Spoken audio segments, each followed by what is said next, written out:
Finally पापा की गाड़ी मुझे मिल गया है।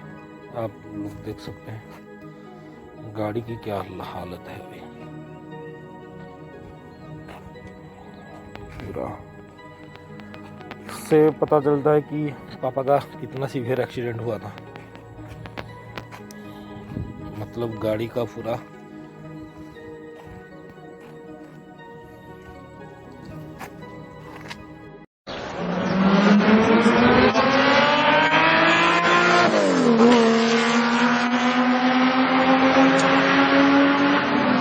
हाय hello welcome to Rider Mania the Dream Chaser.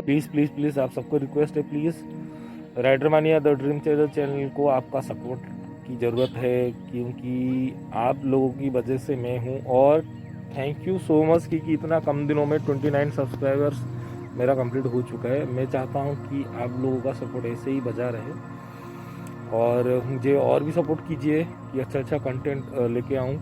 और प्लीज़ मुझे कमेंट में सजेस्ट कीजिए कि हाँ ये कंटेंट पे आप मोटो ब्लॉग बनाइए, तो वो भी मैं बनाने की कोशिश करूँगा। और thank you so much for your supports and please मुझे ऐसे ही प्यार देते रहिए और सपोर्ट करते रहिए। आज आया हूँ पापा की गाड़ी लेने के लिए। मतलब मुझे मिल गया है, जो पापा के एक्सीडेंट के बाद वो सर के घर पे था गाड़ी, तो आज वो बाइक मैं वहाँ से कलेक्ट कर लिया हूँ। और आज गाड़ी को देख के पता चलता है कि मतलब पापा का कितना सीवियर एक्सीडेंट हुआ था। मतलब सोच के ही दिमाग हिल जाता है। चलिए ठीक है, आपको दिखा देता हूँ कि गाड़ी का कैसा कंडीशन है। मतलब आप लोग को सबको बताया था एक बार कि हाँ पापा का ऐसा एक्सीडेंट हुआ था। ये अभी जो चल रहा है मेरा, मतलब समझ में नहीं आ रहा है क्या हो रहा है क्या नहीं हो रहा है। पापा ने तो मुझे कुछ नहीं बताया था, लेकिन गाड़ी का कंडीशन देख के मुझे पता चल रहा था कि मतलब उस टाइम मेरे पापा के ऊपर क्या बीत रहा होगा। मतलब सोचिए, अगर आपका बाइक एम्बुलेंस के आमने सामने हो जाए तो फिर आपको दिखा देता हूँ एक बार, हैव अ लुक। तो गाड़ी का ये है फ्रंट पोस्चर। हेडलाइट पूरा टूट गया है, ये इसका स्पीडोमीटर वगैरह सब कुछ ऑलरेडी जा चुका है। हैंडल वायर भी बेंड हो चुका है।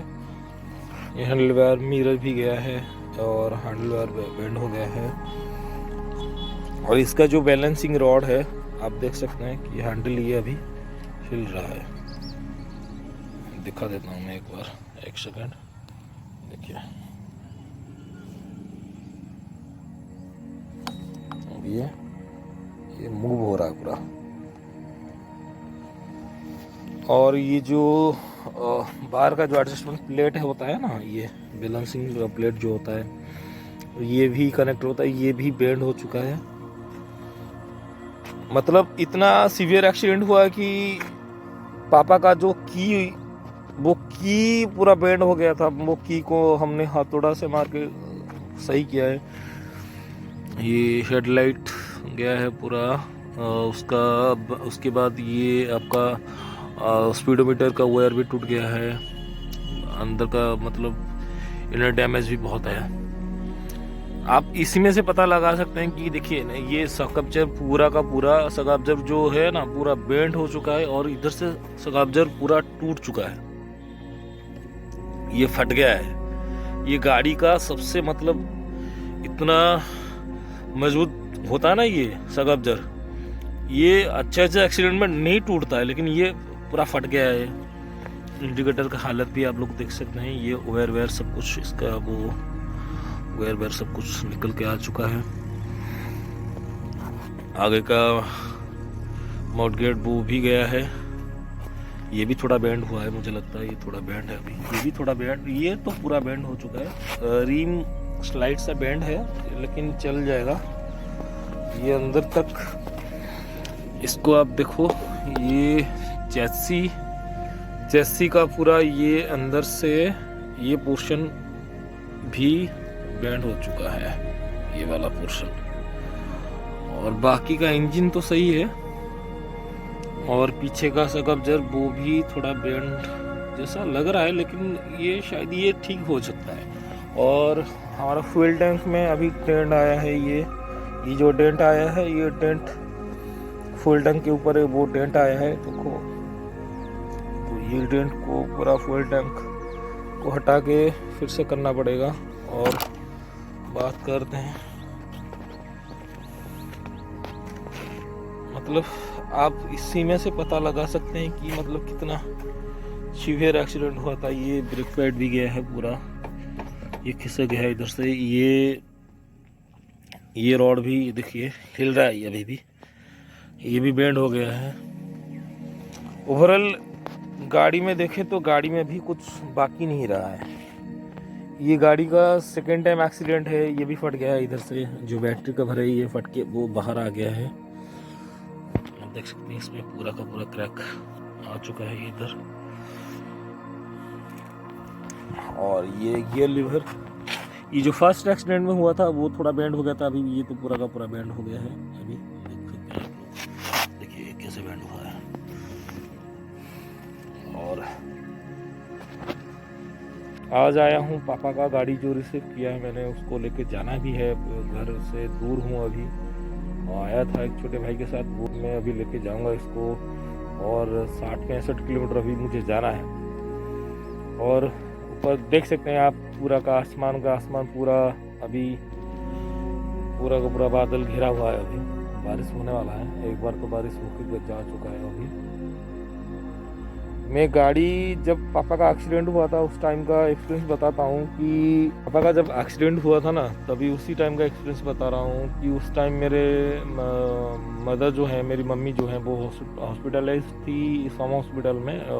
She was in ICU with ventilator, और वेंटिलेटर फुल सपोर्ट में वो थी पूरा। क्योंकि मम्मी का तो पूरा आप सबको पता है, वो पहले मैं एक वीडियो में बता चुका हूँ, या नहीं बताया मुझे पता नहीं। मतलब हम लोग आज एक्सपीरियंस बताने जा रहा हूँ कि मुझे उस टाइम कैसे फील हो रहा था कि कोविड का टाइम था, और मम्मी को कोविड हो गया, ये सोच के हम लोगों ने पूरा उनको एडमिट कर लिया। कटक की एक हॉस्पिटल ने तो चलो वो जाने दो, क्योंकि उस टाइम ना मेरे घर में मेरे दोनों जीजा, मेरे एक सिस्टर और एक ब्रदर, वो सब लोग डॉक्टर हैं। फिर भी उस टाइम ना ऐसा दिमाग में आया कि मुझे कुछ समझ में नहीं आया कि अभी क्या करना है क्या नहीं करना है। वो थैंक्स टू माई दी, बड़ी बहन जो है, मेरी बड़ी बहन जो है, वो सबकी क्रेडिट, पूरा का पूरा क्रेडिट तो उनको ही जाता है, क्योंकि उन्होंने जो किया है। आज अगर मेरी मम्मी जिंदा है तो सिर्फ और सिर्फ मेरी बड़ी दी की वजह से, क्योंकि मैं तो डर गया था कि हॉस्पिटल जो जाता है वो मर जाता है। इसलिए मुझे मतलब कैसे बोलूं, क्या बोलूं, समझ में नहीं आ रहा था। वो एक्सपीरियंस बताना चाहूँगा तो नहीं बता सकता हूँ कि क्या एक्सपीरियंस था। मैं रोता नहीं कभी,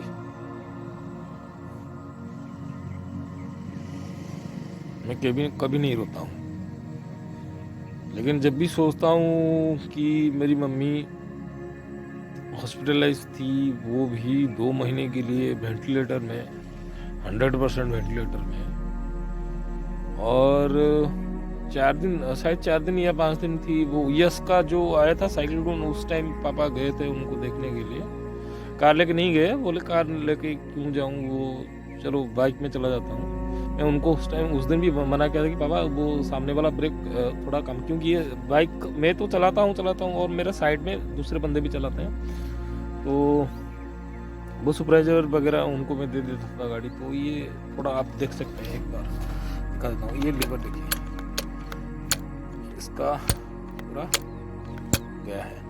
ये भी एक्सीडेंट में इसको देखिए, थोड़ा ये भी गया है, पूरा बेंड हो चुका है। तो उस दिन की बात कर रहा हूँ कि पापा गए थे, वो वापस आ रहे थे। चातो मुंडिया एक है हमारा, जो यहाँ पे बोलते पहाड़ी है, वो भुवनेश्वर आते टाइम वो बांकी के लैंड में एक पहाड़ी होता है, वो जातो मुंडिया बोलते हैं उसको। तो उसी जगह पे पापा ने क्या सोचा कि वहाँ से क्या होता है ना, वो फ्रेश जो वेजिटेबल्स होता है ना, वो डायरेक्ट खेत से लेके आते हैं और रोड पे बेचते हैं। तो मुझे पापा ने फ़ोन किया कि बेटा कुछ लेके आऊँ। मैंने कहा चलो ठीक है पापा, ले आओ। और मतलब आप सोचिए कि एक बंदा वैसे भी टेंशन में है, मम्मी अगर किसी के साथ ऐसा ना हो, मैं यही भगवान से दुआ कर रहा हूँ, किसी के साथ ऐसा बिल्कुल ना हो। मम्मी हॉस्पिटलाइज्ड हैं, आप वो टेंशन में हैं, और क्यों, और बार बार न्यूज़ यही चल रहा है कि अभी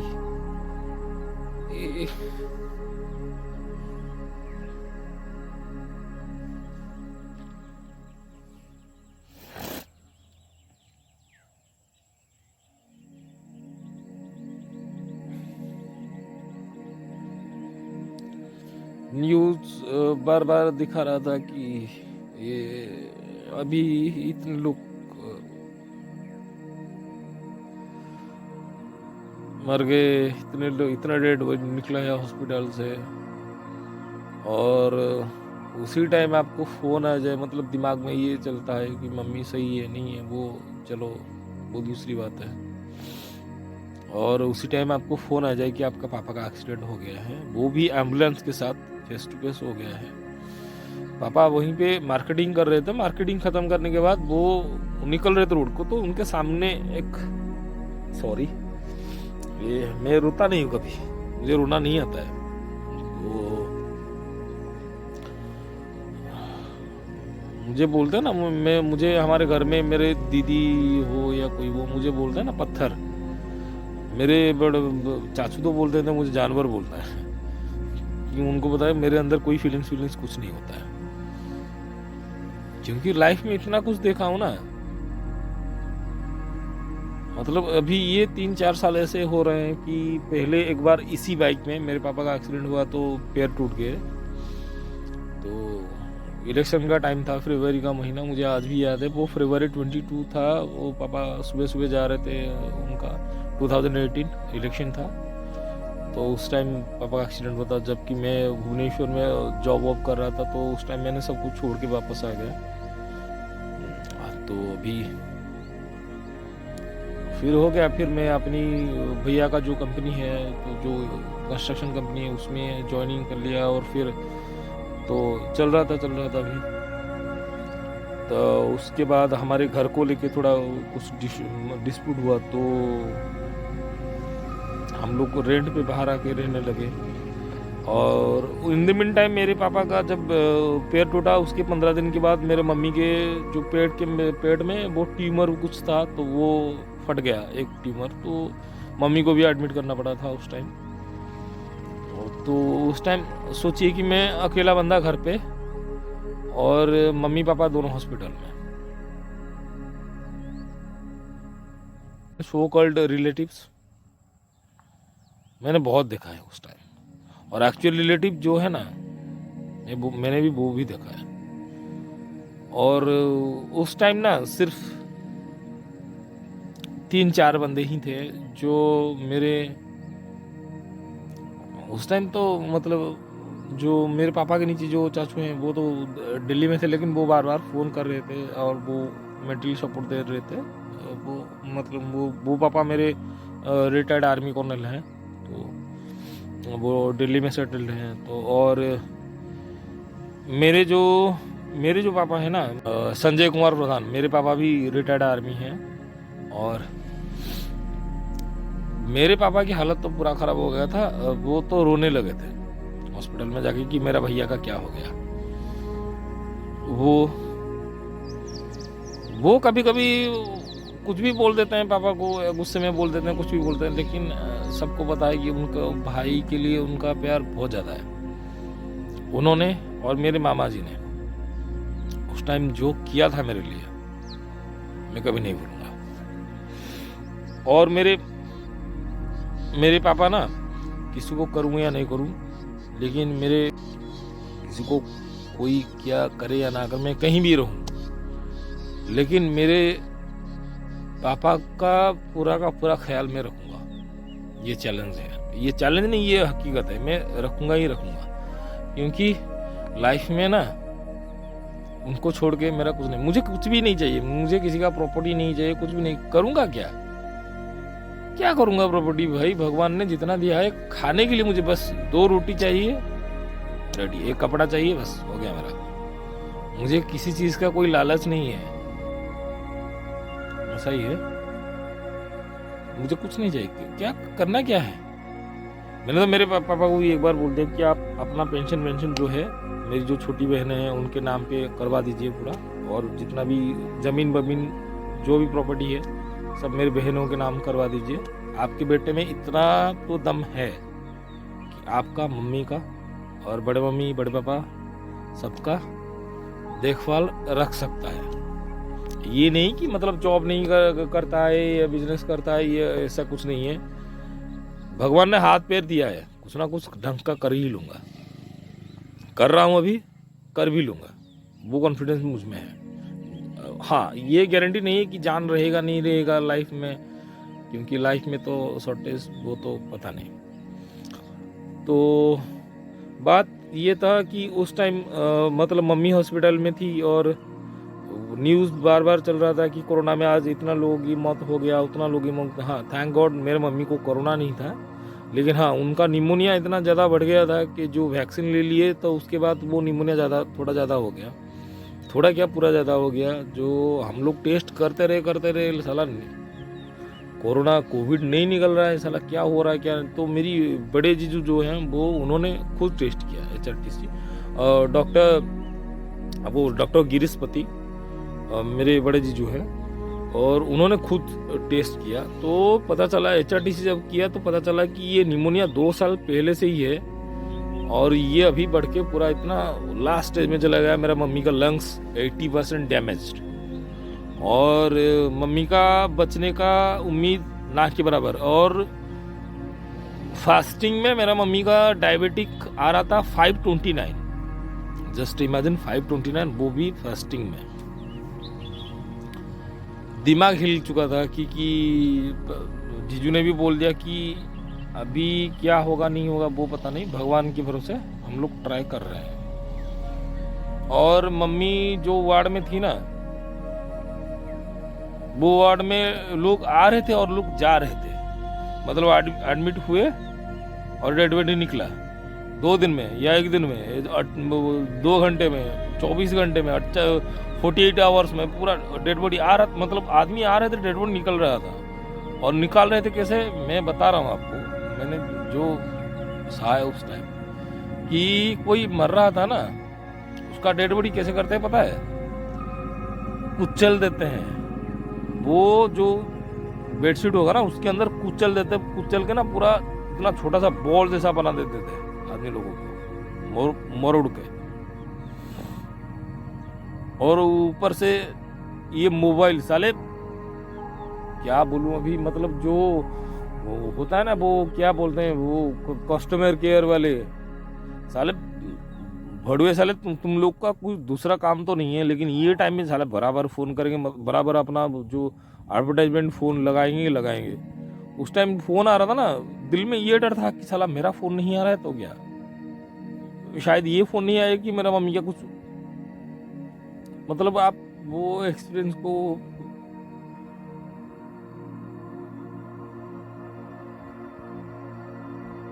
मैं सोचना भी नहीं चाहता हूँ वो बात। मेरा जान चली जाए मुझे कुछ फर्क नहीं पड़ता है, क्योंकि मुझे मेरे इंसान की ज़िंदगी में मुझे बहुत बोरिंग लग रहा है, मतलब इतना फ्रस्ट्रेटेड हो चुका हूँ, मुझे बोरिंग लगता है। मुझे मेरे अंदर कुछ भी नहीं है, ना कोई प्यार है, ना कोई फीलिंग्स है, नथिंग एल्स, कुछ भी नहीं है मेरे अंदर। मैं एक जिंदा लाश हूँ जैसा ना बोल रहा हूँ, वैसा ही। तो उस टाइम मम्मी को जो मतलब फ़ोन बजा ना, तो ये डर लग रहा था कि साला हॉस्पिटल ये फ़ोन तो नहीं आएगा कि आपका मम्मी का बॉडी ले जाओ, ये ले जाओ, मतलब बोलना नहीं चाहिए, बोल रहा हूँ अभी, ये डर था, मतलब इतना डर रहे थे हम लोग।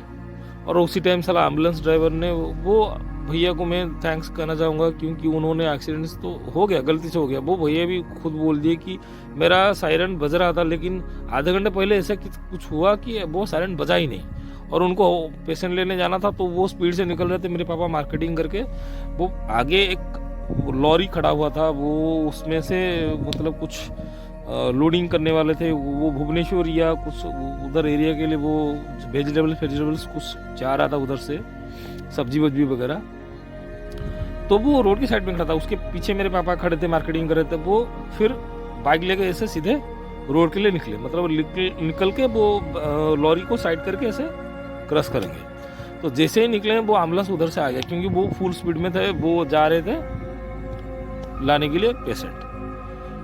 तो आमना सामना टक्कर हो गया। तो आप बाइक का कंडीशन आपको दिखा दिया मैंने कैसा है उसे।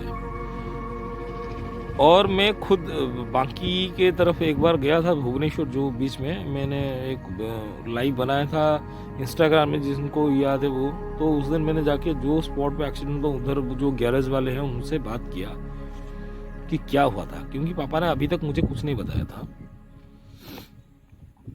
तो उन्होंने बोला कि आपके पापा और बाइक दोनों एम्बुलेंस के टायर के नीचे आ गए थे, लेकिन ambulance thanks to ambulance driver भैया, वो उन्होंने राइट साइड को काटा और जाके एक पेड़ में टकरा दिया एम्बुलेंस, और मेरे पापा सेव हो गए। और हेलमेट पहने थे इसलिए सर बच गया। भाई सबसे रिक्वेस्ट है, प्लीज़ प्लीज़ भाई, आप अगर राइडिंग करते हो, कहीं दूर जाते हो, कुछ भी करते हो ना भाई, प्रॉपर राइडिंग गियर पहनो और जाओ। और कुछ पहनो या ना पहनो ना, हेलमेट बराबर पहनो भाई। ये एक वाकया नहीं, मेरे पापा का पहले जो एक्सीडेंट हुआ था, जो पैर टूटा था, उधर जो जहाँ पे खिसक के गिरे थे ना, वहाँ उधर वो बड़े बड़े लोहे का प्लेट था, अगर लग जाता ना पूरा धड़ ही अलग हो जाता। लेकिन हेलमेट पहने थे, वो हेलमेट जाके टकराया और मेरे पापा सेव हो गए। इस बार भी वही सेम चीज हुआ, हेलमेट की वजह से मेरे पापा का सर बच गया। और उस टाइम का एक्सपीरियंस ये था कि मतलब मैं मेडिसिन खा के, अभी पापा से बात किया, मेडिसिन खाया, वो पानी में थोड़ा पिया, फिर जाके घर रूम में मेरा वो थोड़ा टीवी ऑन करके मैं कुछ देख रहा था, क्योंकि उस टाइम तो दिमाग हिल रहा था, ये हो गया वो हो गया बोल के। तो मैं न्यूज़ देख रहा था कि अभी कितना कोरोना का क्या चल रहा है रेट। तो उस टाइम मुझे फ़ोन आया वो एम्बुलेंस भैया का कि भाई साहब आप कहाँ पे हैं? मैंने कहा हाँ मैं नरसिंहपुर में हूँ अभी। आप फटाक से आप बांकी हॉस्पिटल आए। मैंने क्यों, क्या हुआ? आपका पापा का एक्सीडेंट हो गया। और आप पे क्या बीत रहा होगा उस टाइम, अगर मेरी जगह पे रुक के बताओ। कोरोना का टाइम है और ऊपर से एक कार जो है वो दीदी के पास रह गई थी भुवनेश्वर में, और एक गाड़ी जो है साइड में हमारा था, वो हमारे जो साइड के प्रोजेक्ट हेड हैं उनको लेके कटक चला गया था। और कोविड के टाइम में दूसरा कोई गाड़ी राजी ही नहीं हो रहा था जाने के लिए। आप सोचिए आप पे क्या बीत रहा होगा उस टाइम। आप चाहते हुए भी आपके पापा को देखने के लिए नहीं जाते। मैं पापा को बार बार फोन कर रहा था, लेकिन पापा फोन ही नहीं उठा रहे थे। तो पूछना चाह रहा था कि पापा आप कैसे हो, लेकिन वो बताते नहीं है। वो मेरे पापा बहुत मेंटली बहुत स्ट्रांग है। आपको पता है, वो जब पहले एक्सीडेंट हुआ था ना, मेरे पापा का पेट टूट गया था। लोगों ने दौड़ के, तो वो लोगों को मना करने लगे, कुछ नहीं हुआ है, आप एक काम करो, एक टेबल ले आओ, थोड़ा लकड़ी वकड़ी, जो छोटा वाला लकड़ी साइज में, या कम से कम 1 फीट का या 2 फीट का लकड़ी ले आओ। और उनका टावल एक था गाड़ी में, तो वो बोले कि वो टावल पूरा कुतर दो, पूरा का पूरा फाड़ दो।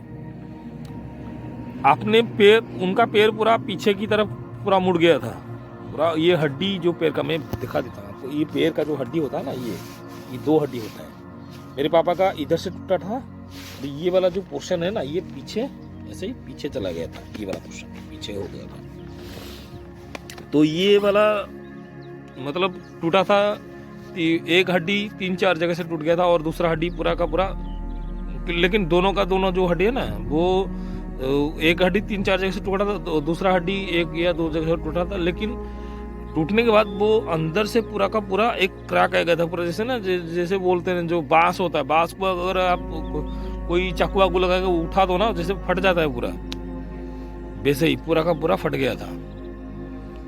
और मेरे पापा ने पूरा अपने आप ही खुद वो वहाँ के मार्केट से मुझे तो पता नहीं था। मैं जब गया उधर तो उन लोगों ने बोला कि भैया आपके पापा ना भाई मानना पड़ेगा उनको इतना हिम्मत है, अपना पैर खुद मतलब ऐसे ही मोड़ के सीधा कर लिया, सीधा करके वो बैंडेज खुद करके एम्बुलेंस को फ़ोन किए हैं, वो दुकान वाले को ये गाड़ी का चाबी बाइक का चाबी पकड़वा दिए और बोलता ना कि मैं जा रहा हूँ उधर से। और एम्बुलेंस ड्राइवर जब एम्बुलेंस में जा रहा तो एम्बुलेंस वाला भी मुझे बोला कि आपके पापा ना बहुत हिम्मत वाले हैं, वो उधर जा रहे हैं, मुझे बोल रहे हैं कि अच्छा एम्बुलेंस में आपका कितना पेशेंट जाते हैं, कितना इनकम हो जाता है। मेरे पापा बात कर रहे थे और जब मेरे मम्मी को फ़ोन करके बताया ना, उस टाइम मैं घर पे था, मुझे मम्मी को फ़ोन कर, अच्छा यार बिनी, मतलब मेरे मम्मी का निक नेम बिनी है, तो बोलते हैं बिनी क्या कर रही हो। मेरी मम्मी बोला अभी कहाँ पे हो ना, मैं बड़म्बा में हूँ। मम्मी बोला अच्छा अभी तो चाय पी के घर से गए हो, अभी बड़म्बा में क्या कर फिर से चाय पीने लगे। आधे घंटे मतलब पापा 5 बजे गए थे, 5:30 बजे एक्सीडेंट हो गया था। तो पापा बोला अरे नहीं मेरा पैर टूट गया, एक्सीडेंट हो गया। मम्मी बोला झूठ बोल रहे हो। तो मेरे पापा पूरा वीडियो कॉलिंग करके दिखा दिए। और मेरे मम्मी वो हार्ट पेशेंट भी है, बीपी भी है, डायबिटिक भी है। वो सीधा आके मुझे उठाने लगे, क्योंकि 2 दिन पहले मैं भुवनेश्वर से आया था घर, तो मुझे उठाने लगे कि बेटा उठ।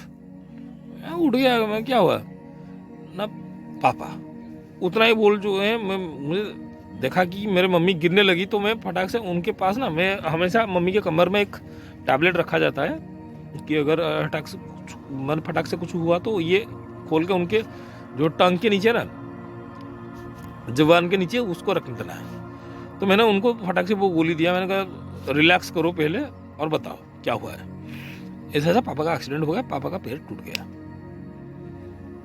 मैं उधर से गाड़ी लेके भागा गया, तो उधर पूरा का पूरा मतलब जैसे कोई एमएलए आता है ना, पूरा पार्टी के लोग, पूरा ऐसे ही। मेरे पापा इतने अच्छे आदमी हैं, इतने अच्छे आदमी कि पूरा का पूरा एरिया का लोग उनको देखने के लिए आ गया था उधर।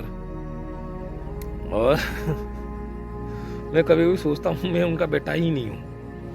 मेरे पापा कैसे टाइप के आदमी है मैं आपको बताता हूँ। मेरे पापा को अगर आप थप्पड़ भी मार दोगे ना, तो क्या बोलेंगे पता है, भगवान है, और चले जाएंगे।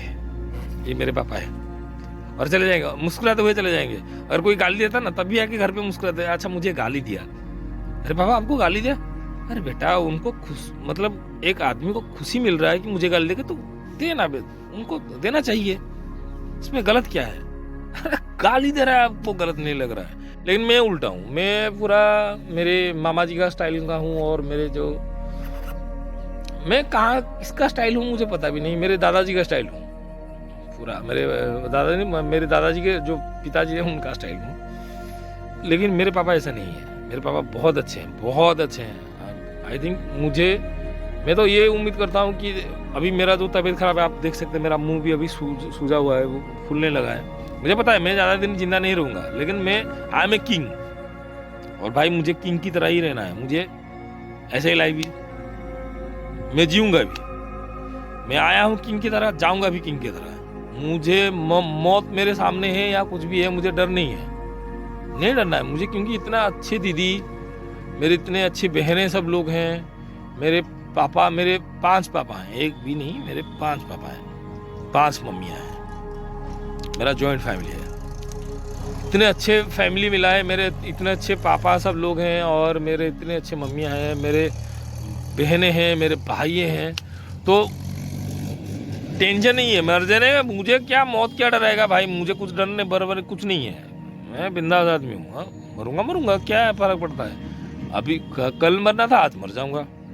लेकिन मैं हर जन्म में यही कोशिश करूंगा कि ये मेरे पापा बने, मेरे मम्मी मेरा मम्मी बने, और मेरी दीदी बने, और मेरी बहनें मेरी बहनें बने।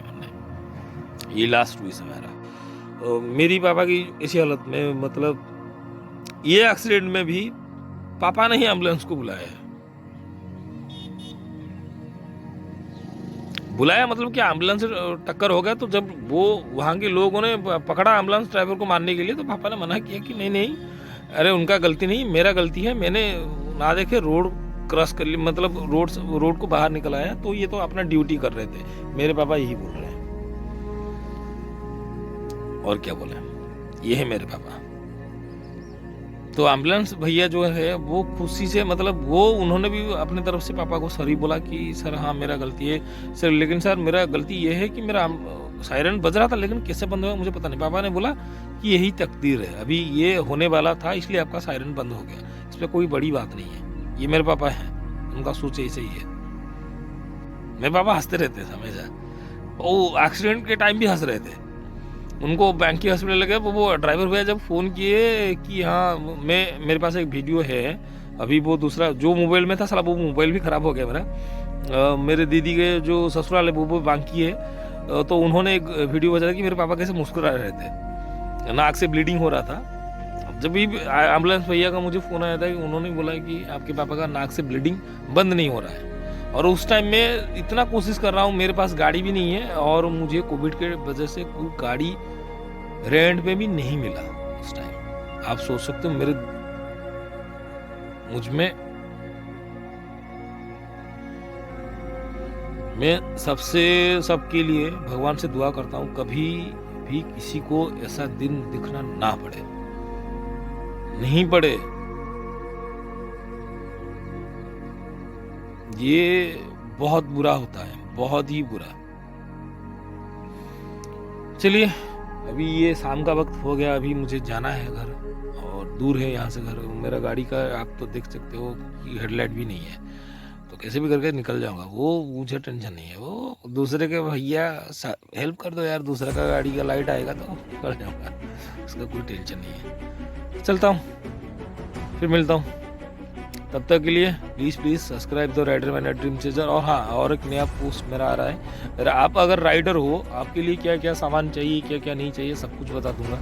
कहाँ से आता है, कौन सा आपको, कहाँ से कौन सा ब्रांड का आपको मतलब राइडिंग गियर्स मिल जाएगा, सब कुछ बता दूंगा इसमें। और what is the meaning of riding gear, वो एवरीथिंग मैं बता दूंगा आपको। तो मिलते हैं, तब तक के लिए सब खुश रहिए, मस्त रहिए, स्वस्थ रहिए, और please subscribe Rider Man the Dream Chaser. And please आपको रिक्वेस्ट है भाई, मेरे जितने भी दोस्त लोग हैं उनको भी बोलता हूँ कि भाई आपकी कोई गर्लफ्रेंड है, कुछ भी है, आप लोग प्लीज़ सब्सक्राइब ब्यूटी कॉर्नर। और मेरी छोटी बहन की एक चैनल है, मेरी सबसे जो आलिशा डिजाइन बोल के मेरी छोटी बहन है, उसका एक चैनल है लव लावण्या। प्लीज़ भाई सब्सक्राइब है, वो अच्छी प्रोडक्ट दिखाती है भाई, और मस्त मतलब लड़की वाला भाई, लड़की वाला तो नहीं है, लड़की वाला बहुत ज़्यादा प्रोडक्ट, ब्यूटी प्रोडक्ट जितना होता है वो दिखाता है। तो please subscribe her and support her, और मुझे भी सपोर्ट कर लीजिए भाई। एक चैनल खुला है और थर्ड चैनल भी खुलने वाला है IT के ऊपर। तो तब तक के लिए मिलते हैं, जय जगन्नाथ, थैंक यू, साइना।